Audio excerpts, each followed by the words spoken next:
All right, so we finished this activity of the bear and the frog. I've gotten rid of our list of things that we thought we were doing or teaching possibly when we were doing the alumni stick game. I want you to brainstorm again. I want you to pretend that you are second grade teachers, all right? You're music teachers. So when you give me a list, I want you to think from the standpoint of a classroom teacher, you from a music teacher. So we'll start on this side and we'll just bounce back and forth for a few. What could this have been teaching? This could have been teaching, well, I like your vocabulary. Okay, so. And the use of verbs and situations and using your imagination. Okay, so I'm going to stick with vocabulary for one. Let's go over here. Music, folk, what did? I would say form. You kept on returning to the eighth. It was kind of like an A prime each time. So let's just stick with form and keep it simple. Like the narrative, the sequence of the story. Sequencing, that's a great word. I like that word. Sequencing. Music teachers. Call and response. Okay. Call response. Classroom teachers. Yeah, classroom teachers. And you can help each They're other out. following instructions. Following directions, great. So you follow directions. Every Music time. teacher. Sound imagery. Sound imagery. All right. And let's do just a couple more, and then we can start our conversation. Back to classroom teachers. Creating a mental picture without using your words necessarily. Mental picture without words. Okay, I'm just going to put mental pic, and we will know that that's without words. Music. Rhythm. Rhythm. Thank you. Diction. Oh, sorry. So let's go to classroom now. Well, honestly, I think diction can kind of go both both ways, ways yeah. because when you're in elementary school, you're teaching kids to give a speak response properly. and speak. Okay, use but now I their want you to words. think like a classroom. If a classroom teacher used the word diction, what would they be thinking? Full if- sentence, They- sentences, yeah. creating a sentence structure. Sentence structure, I like that, so let's put Ideas, that right yeah. here. Good, sentence structure. Music. What is a music objective? What is a standard in music? What is an essential learning outcome that might have happened while we were doing this? High and low. Okay. Where did that happen, Seth? Just when you changed your voice. Yeah, when I made my voice go up into my head voice and down, sliding down. This gives you a little bit of an idea. Now I want to reveal something, and then I want that to become the meat of our discussion and then send you off to do it. What my definition of arts integration is, and why I got there, is because I really grew weary and grew frightened of the state of the arts. That's not my word also, by the way, as you know. When I was an arts specialist and we had principals who said, we are covering the arts in our school. We have hired an artist in residence to come in and do X, Y, Z, whether it was do some drumming for a week or do some opera for a week or whatever. And I went, okay. So you've got them coming in for a week, and after you're gone for a week, what did they really learn about music? And how do I know they learned it? And is it something that that they've solidified, can build upon it, and it's going to go with them to where it's not here and then gone? So that began to worry me, if we're calling that truly music class. So I went off and started looking some more. Then I started talking to classroom teachers who said, oh, well, I integrate music into my classroom all of the time. And I would go in and I would see activities like the Alumni Stick kids. And those were great things the classroom teachers were saying, see, and I'm thinking in the back of my mind, but what was the musical outcome? What did they learn about music when they were doing that? And then I saw some really great classroom teachers that I would go in and saw a couple of them doing stuff like this bear frog thing and had all of this stuff going on. But in reality, the only thing they were thinking of was this. So that had to make me ask the question, well, if you were really teaching music and you don't even know this stuff, is it really integration? So through my reading, my observations, my exploration, and my own making of music, I came up with my definition that I adopted, which is, for something to truly be arts integrated or music integrated, for me, means that I, the teacher, the one teacher, have knowledge of two different contents, any content areas, and I can teach a lesson and draw from both of these at the same time. And I have expected outcomes in both of these. I can give equal attention to this, and I can give equal attention to this, and keep building upon it as we go along. So that's the definition I choose to use for arts integration. And people say, well, what about when we do the Lumley State kids? And I mean, they're following directions and all of this stuff. That's great. Music becomes, I love this word, I don't really like it, but I like to say it, subservient. Music is the tool that helped us achieve a different goal that we wanted. When we we could do the same thing with the frog and the bear. We were doing this stuff, but music was just our tool, which helped us to get to this. Was there a musical outcome if this is all I'm focusing on? So can it be music education? I'll leave you to ponder that question instead of me dictating an answer to you. You go off and question that. If you ever want to know my opinion down the hallway, ask me, if you can't figure it out. Same way with a music teacher. We think music teachers, well, we can get it like that, and you guys actually were, because you were starting there when we first started the list. The first was, I'm like, oh, wait a minute, you're getting there first. That's not what I want you to do. Well, we're teaching this and this. Well, can't diction be taught in both? Well, yes, it can, but are we, the teacher, thinking about both at the same time? So are you, the music teacher, when you're teaching the bear and the frog, you're thinking form, you're thinking high, low, call, response, rhythm, the things you're pulling those things out and drawing attention to it. So we can say all we want, music makes us smarter. Put it in the schools and we will prove it to you. I will argue that's not true. I will argue that what we do with the music is what makes us smarter. So then I come over and start thinking about this. And then am I able to pull this and connect the two? I'm afraid to use that word because what I use the word connection for, which is different from what Wiggins uses the word for, if you read the article. To me, teaching Twinkle Twinkle Little Star, the alphabet song, to teach alphabetical order is a connection. That means I've used music as a tool to teach something else. I'm connecting the two that way. I think there's absolute validity in that. There is nothing wrong with it if you call it what it is. Don't call it an integrated lesson if I'm not having outcomes that where both are being taught. Call it a connection and I'll accept it. You do that and you call it integration and I might get a sad face. And go, oh, we failed, we didn't tell them what they really needed to, or guide them where they needed to be guided. So I would like, before I have another activity we're going to do, and then you're going to do something, but before we do that, let's take, if I may, 5 minutes, no more than, at the most. I want you to spend 15 seconds reflecting, because you had a recent experience of arts integration. And I know nothing about it. I wasn't there, I didn't see it. So this is total free zone for us to dialogue. I'd like to know what you saw last week. So I don't want you to make judgment, I want to know what you saw. So if you can just think about it for just 10 seconds and then just, the floor is open, let's talk about that. What did you see? We saw children regurgitating information. Yeah, I'm joking, About- because I wasn't there, so okay, they just so tell me just simply. She was asking them questions about the plot of Aida, and then leading questions, and they would give them the answer, and they do that. They would give them The the students would give the fifth answer. graders. The fifth graders. I'm sorry.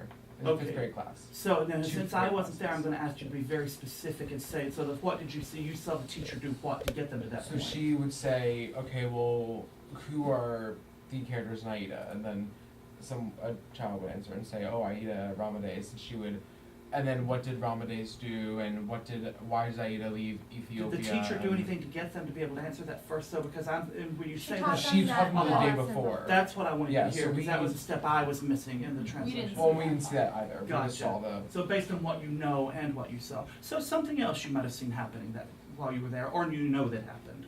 Anybody, please. They sang 2 songs from Aida and played them on organ instruments. Okay, good. they wrote letters from either Aida's standpoint, or they got like the boys for the letters, like what's his face? Ramadeus. Ramadeus, sorry, Okay. this morning standpoint. So they had to come up, they had to use their imagination. They had to like infer, Mhm. maybe what was the character thinking based on what they had been taught. And they also had to write like on a piece of paper. They had to use like a letter format, like how to write a letter. So that was. That sounds like a great, that would put that over on Which this side of the I think that they fence. had already been, they'd probably been taught in class like how to write a letter, because when I was Uh-huh. sitting with them, like they were like on the left-hand side, dear so-and-so, and then like, they didn't put like the date Okay, and all that. so but- what, do we agree in here that that's supporting this side, the Mhm. classroom That was teacher very side? good. Yeah. Okay, was there any instruction that you saw that pulled to where there was in-depth discussion of this, to where we really were looking for answers that gave us a musical outcome, to where we expected them to know something about music or do something with or in music? Well, there were musical outcomes, but only in the sense of sort of mechanically using instruments to reproduce Right. things, but not processing and not musical concepts that they could say, this is what I learned today. No. Okay, so then we have to ask ourselves the question. Yes, I can show you bink, bink, bink, bink, bink, and you can come up and do bink, bink, bink. Right. But is that music education? You don't have to answer me. I want you to question it and think about it yourselves. Just go off and think about it. Do you have? Well, didn't they put on like a little concert at the end of the week? Yeah. Yeah. That's what On she the was next day. preparing them for. Okay. So I then they think did so. one during the day for the school, for And then each one other, at night. because each grade had a different opera. Okay. Then they did one for the parents on Friday. Okay. But they were- I was just gonna say that I thought that, if anything, conceptually, they were learning form, just because, like musical form, because they had parts where they were singing and parts they were playing. And Was there anything said or done that where we knew they were learning that, or was it just by chance that happened? I mean, I think that by chance they could have been learning. They form. could have been. Yeah. Excellent way to say that. They could have been. And that's something as teachers we always have to keep in our mind. What could we do with this? I mean, I could do the bear and the frog and do the activities that we did here, and by chance some of this could be happening, but that wasn't necessarily what I was focusing on. So if I'm not focused on it, and I'm not saying regurgitate it, to say you are learning form, ABA, leave here and talk to me about ABA form. But as a teacher, I have a mentality of my mind that I'm putting some extra focus on patterns, for example, and laying out triangle to represent this, a square to represent this section, a triangle to represent this section, and then I can start using the and in my teaching of elementary kids, I just said, instead of telling them, I want to just start talking the language to them. And then all of a sudden light bulbs go on and they start connecting it. But that being said, I as a teacher have to be aware of, I want form to be a focus, whether or not I'm saying those words or not. So, in an integrated, in the opera lesson that you saw last week, was that teacher, did she have an intent to teach those concepts? Or was it just that if I do all of these activities, by chance, all of this stuff could be happening? That's what I would ask you to think about. So then, is that authentic? And we could take it and say authentic in integration, or authentic music lesson, or authentic literacy lesson in general. So I'm just posing, I wasn't there, don't know. These are just things I want you to go off and think about. Maybe she'll have you talk to her about it later at some other time about that. So enough about that, let's move forward and do something different. I want you, let's do one more activity. I've talked enough. So I'm sitting here, I've taught you all of my Kodai rhythm syllables, the tas and the titis and the ta-ahs and the ta-ah-ahs. What grade do you want to be in? Third grade. Well, let's be in third grade. So I'm going to hold these up, and I'm not going to complete the activity. I'll just talk you through what I would do. Do we have an agreement now? I don't know. What grade do you say? Third. Third, we're in agreement. So let's just read this together. 1, 2, 3, ready, and read. Ta, ti, ti, ta. Good, let's clap it and say it. Ready, and play. Ta, ti, ti, ta. After that, I'm just going to toss it on the floor. Look at this one. Do we remember how to do the ta-ah when we're clapping? Do you remember? That's right. Would you mind, Dr. Montgomery, showing them? Because you did what I do and they didn't. Ta, ta, ta, ta. Ready, and ta, ta, ta. Why did we do that, by the way? Do you know? Why did we ta? Shows the time over space. Exactly. It shows the duration of the time here without attacking it again. So let's just go ahead and lay a few of these out. Excellent. Pretend we've done that. Now what I might do with students now is play scavenger hunt. I get my sticks out. Maybe I have a big drum over here. I'm going to look and play one. And I want to see if you can find it. So here goes. When you see it, just go get it. Thank you, Zach. Hold it up. Everybody look at that. Now let's all clap it and say it together. Ready and clap. Did he choose the right one? Yeah. Then what I would love to do is have my big drum up here, celebrate Zach. He gets to now play it on the drum himself. I'm going to start, thank you, Zachary, this here. Now, we're going to continue that process, pretend, and we start reading left to right the way we do in this society. And now I have this here. Look at that. Now, if we were to start reading here and read to the end, something's going to happen. Let's just do it and see what happens. Do you want to get your sticks? Would that be fun? I think it would be. Can you get my sticks? All right. Thanks, man. Here we go from the beginning. 1, 2, 3, ready, and play. Ta, ti, ti, ta, ta, ta, ta, ta, ta, ta, ti, ti, ta, ta, ta, ta, ta, ta, ta, ta, ta, ti, ti, ti, ti, ta, ta. Even younglings will figure out something's not right here. What's not right there? We know that because we're this tall. Now, I want to know if we're this tall, what would we say is not right? That is absolutely the correct. Not enough tars.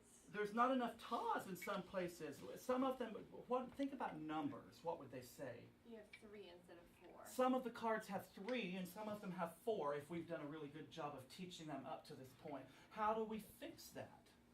And then let them come up and fix it. What would they do to fix it? Start at the beginning. So if we're going to call the first card right, this is correct. Would the second card fit? No. And then I always want them to tell me why. I don't want to just say no, because that way I know they're processing it. Would this one work? No. So I'm going to take it away. Would this one work? Yeah. Yes. I can keep it, so let's put it down here. Does this one work? Nope. No. So I pull it up here. What about this one? No. Nope. No. Next one? Yep. Yeah. Yes. This works, so I can keep it here. What about the next one? Nope. No, it comes up here. So through the discovery process, we have found that. Now I could tell you, if I'm thinking about an integrated lesson, by chance, without doing anything other than what I've done, what have I reinforced or helped teach here? Sorted into Fractions. Fractions. Tell me the word that's the umbrella for this. Math. I'm going into math so easily here. But do they really, if without focusing or myself knowing that, I'm just thinking in my music classroom, getting them in 4/4 and 3/4 time. Do they easily make that connection right away? No, I have to be aware of what I want them to do. First of all, I don't want to just do a lot of tap anything. I like them to be making music. So what could we do? We could add the Lumley Stick Kids CD, have some kind of music in the back, have them play in the steady beat, then turn it into the rhythm patterns that we see here. If you remember the Lumley Stick Kids, he had them going saw, saw, saw, saw, scrape, scrape. Mm-hmm. What was the scrape? Scrape. Half note. Half note. And then what I might do in my music classroom is start the dictation process of some of that. When you hear that, then draw it. This is what it looks like. Now, if I'm just a really smart classroom teacher, which we have many of them that really are advanced musically and read it, they might bring in and say, you know what? This, I can do this. And they might turn it into something that looks more like this and this.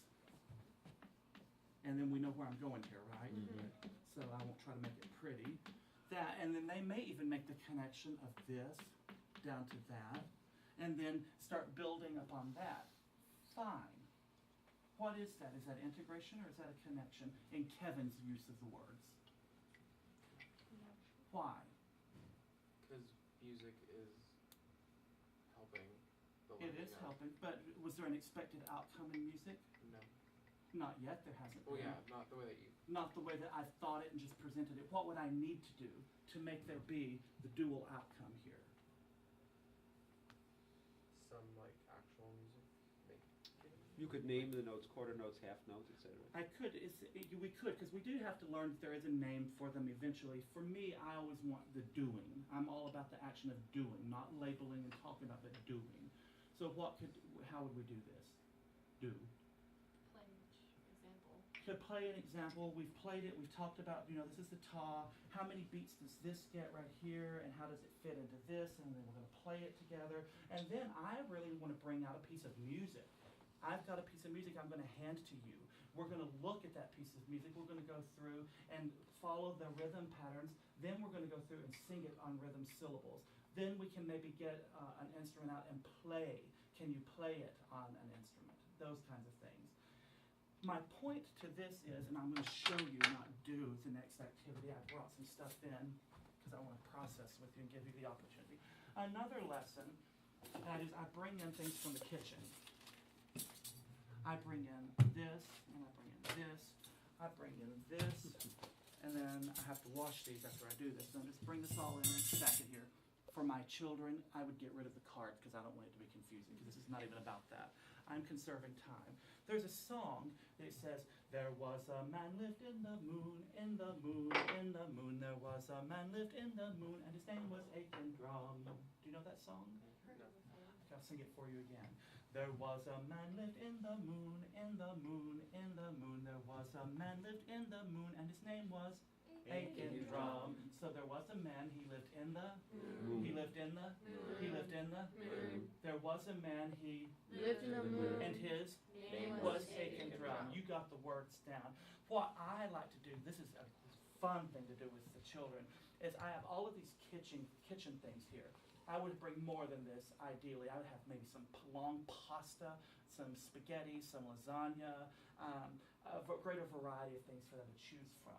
The song then goes through and it builds Aiken Moon's body. The next verse is, his head was made of, you have to find it.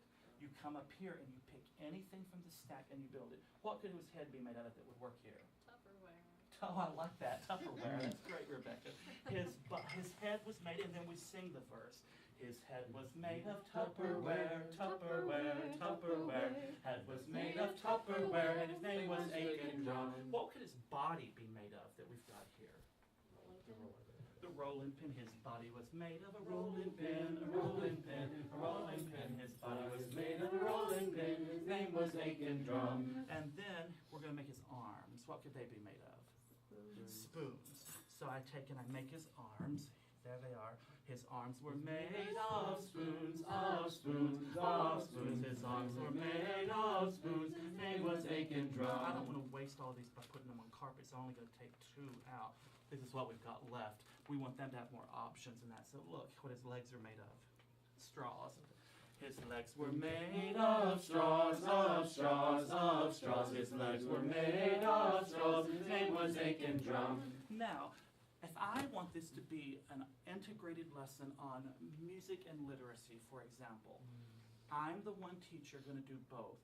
I have to have time to think through both outcomes. What do I want them to know? As a music outcome, I have taught, well, this is a form for the little ones of composition, isn't it? They're understanding form and verse, etc. So they've composed or they've arranged their own version of a song. I need to be able to spend time with that. I want to have them singing it, so it's singing alone and or playing with others. I might be able to pull something else out rhythmically or something and spend some time with. Now I want to be able to do a writing lesson with it. So I give them a writing prompt of this man, Aiken Drum. Here he is. He lives in the moon, we said. I want you just to think for a minute, just a few seconds, and then I'm going to have Rebecca and Scott and Haley and Zach and then Seth and Amy. You're going to share with each other. Tell each other a 1-minute story about Aiken Drum. You know he lives in the moon. That's all you know about him. Tell each other something about him. So think for just a brief moment.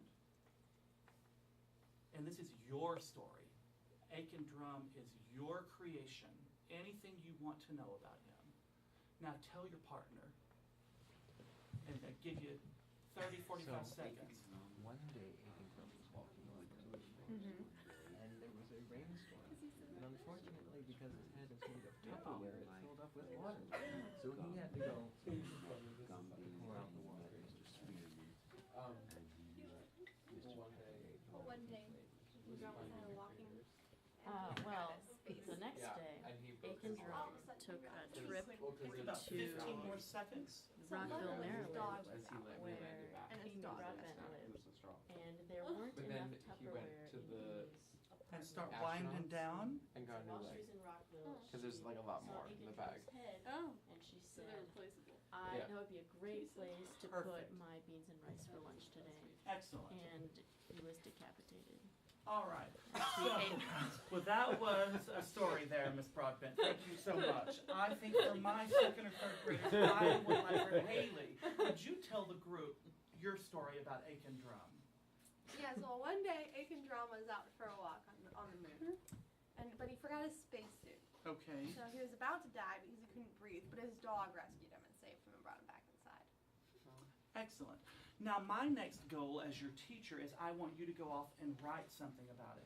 If I'm a really good teacher, I know that I have to model that writing for you. I don't want to just say go off and write, because what are you learning from that? So I have to have time. That's another big word, time, to model for you. So I should come here, I have my chart pad. We start, and we could do a joint writing thing together first. Let's describe him. Maybe it's a descriptive paper that we're going to write. So now we've left music totally aside, and now we're focusing on writing. Okay? But when we were at music, were we authentically focusing on music and getting musical outcomes? Yeah. But now we're not talking about music, we're talking about writing process. Is there a way to authentically get outcomes in writing? Yes. Think about seeing them for 45 minutes once a week. Could you do this in a 45-minute lesson and be truly, I mean, you could try to be authentic, maybe that's not the right word, but get the job done well. Could you do it in 45 minutes, all of this? It's a lot, isn't it? So my point to that is when we really do a good job at integration, it's a lot. And it takes a lot of thought, a lot of preparation, and a lot of time. So if we're going to do it, and we're going to do it well, we need to be ready to work. And we need to be ready to allot X amount of time. Now, we could think for our program solely as a music teacher, do I have time to give up 2 more days to talk just about the writing? That's an argument we have to be able to make. When I have my own content standards I'm responsible for, and then in that 2 days, are they making music? So, Very quick. On the other hand, if you want the classroom teachers to be with you and on your side and buying into you, if you have a little more give that you can give to them by covering this, might they be willing to give to you? so the question is, time-wise, can you give up to, and I'm going to tie it into what Seth just said. We have once a week for 45 minutes. This is a good three lesson, 3 times, easily. You've taught that music stuff in a lesson, now you're going to have to model the writing, now you're going to have to do that well. Can you afford to give up 2 more weeks and not make any music at all? I understand that there has to be give and take. That's when you can go to your classroom teacher and say, I have a great idea. How do we support each other and work together on this? So then you can have 2 teachers involved in the same thing. And that's what Sue Snyder would then start to call a correlation to some extent. Now I'm taking a lot of liberties with her use of that word by saying this, but it's 2 teachers coming in. We're sharing an idea, we're sharing the theme, we're sharing materials even, but when you're in my room, I want to focus on the musical components. Then that day you go off back to your classroom and writing, you focus on that. However, my argument is for it to be done very well, those 2 teachers have to have had time to come together and to plan it, and they still have to be aware of each other's outcomes, i.e. standards, which comes into another word, time. When do we give those teachers time to do that? Is there time in the day to do that? When you are free, are they free? Scheduling. I'm throwing all of this out there not to say for you to give me answers right or wrong, just to get your brain thinking about all of this. Yes? Can I ask a question? Yeah. Okay. I don't want to bring up Judith Thomas, but I'm bringing up Judith Thomas. I don't know who that is. She did the workshop in Baltimore that Okay. some of us went to. Okay. And I was thinking we take this activity, but what if you, instead of, I mean, yes, keeping it to a writing, but what if instead of like the writing, or they do that in the English class or whatever, but in the music class you take that same idea but incorporate it into some small ostinato type things with words. So a child tells you an idea about a drum, and then that turns into like a rhythm game, and Yeah. kind of what we were doing, something like his head was made of Tupperware. yeah, or like there was these things where like someone has a story, and So I see where she you're going created with this that. like musical thing where it was like Scott saw the birds put the window down, and then those birds, and that developed into like this larger form of like this game. I don't know. That's how I was Right. thinking. What was her outcomes Sure. there? Was she really wanting you to think about writing, or was she wanting you to think about music? I think we definitely geared more toward music. Right, but so that's my point, and that's Okay, totally okay, beautiful okay, and fine. yeah, I get I'm it. just saying, if you go back to the beginning of this, when I started, I said, Yeah. here's what, with all of these different definitions and not one being agreed upon, the definition I'm choosing to use, and I gave it to you, is that we have to be thinking about two things at the same time. Yeah. Whether it be me thinking about two things at the same time, which is where we initially started, or two teachers thinking about the same thing at the same time. So it's just, was there equal emphasis being placed on an outcome in this one and in this one? So I think what she did is beautiful. That sounds great, but that's musical outcomes in my Yeah. mind that I'm looking. Could we accidentally, by chance, are there other things happening? Yes. But we want to either be the expert too, or have another expert beside of us that can take us down that road as well. Does that make sense to you? Okay, so what I would like you to do we've got just a few minutes left, don't turn this into any big thing where you're sweating over it and taking all the time, because we don't have it. If I were in here with you every day, again, what I would do is the next class I would have you come in, I would remind you of what we've talked about, and then I would have you go over and get. Since we're rushing through today the process, I'd like for you to use these resources over here. Each of you just go over, pull a book, any book. I would like for you just to flip through it, find a song that you go, oh, I like this song, oh, this is a great song. Spend a minute, 2 minutes looking at it, thinking about, if I were alone and somebody said, use this and teach an integrated lesson, what would I do? Based upon what we've talked about today. Okay? Or if you don't want to think about what we've done today, if you think you've got something different that's great, you can do that. Share that with us as well. Because that would, we all keep learning, don't we? All And right. any grade level. You just choose a book and do that. So what's going to happen, Susan's going to stop the camera while you choose the book, and then she'll start it back up when we start the discussion.